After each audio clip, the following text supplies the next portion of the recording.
Jérémy Ferrari ou encore Julien Lepé.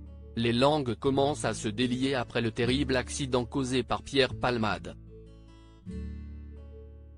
Le 10 février dernier, l'humoriste de 54 ans a pris le volant sous l'emprise de substances psychotropes. Malheureusement, il a détruit la vie de toute une famille après avoir percuté une voiture arrivant en sens inverse. Il faut bien l'admettre, les rebondissements s'enchaînent dans cette affaire. Aux dernières nouvelles, l'auteur des faits a finalement été remis en liberté sous contrôle judiciaire. Alors que ce terrible drame continue de faire couler beaucoup d'encre, Jean Dujardin est sorti du silence.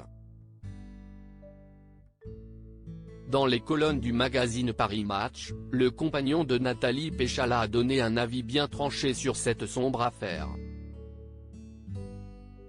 Jean Dujardin @Dr Jean Dujardin s'exprime sur l'affaire Palmade. Début 2012, Jean Dujardin remporte l'Oscar du meilleur acteur pour son rôle dans The Artist. Il s'agit bien évidemment d'une consécration pour l'acteur qui a ensuite connu une ascension fulgurante. D'ailleurs, il a parfaitement réussi son incursion à Hollywood, Monument Men ou encore Le Loup de Wall Street, pour n'en citer que quelques-uns.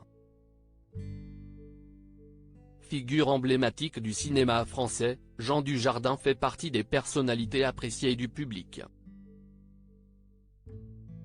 Son avis sur l'affaire Pierre Palmade était alors attendu avec impatience. Au micro de nos confrères de Paris Match, l'ancien compagnon d'Alexandra Lamy a donc pris la parole. Le moins que l'on puisse dire, c'est qu'il ne s'est pas étalé sur le sujet. Là, évidemment, on est dans l'horreur absolue. Il n'y a rien à ajouter. Je me suis vu tomber. Contrairement à certaines personnalités, Jean Dujardin n'a ni condamné, ni défendu Pierre Palmade.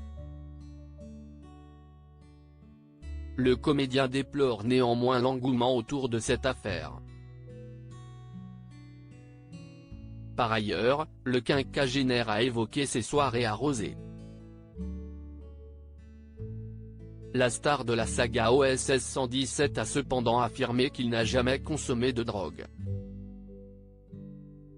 Je sais lever le coude et j'ai eu mon lot de soirées où j'ai vu mes potes tomber, où je me suis moi-même vu tomber, mais jamais à base de coke.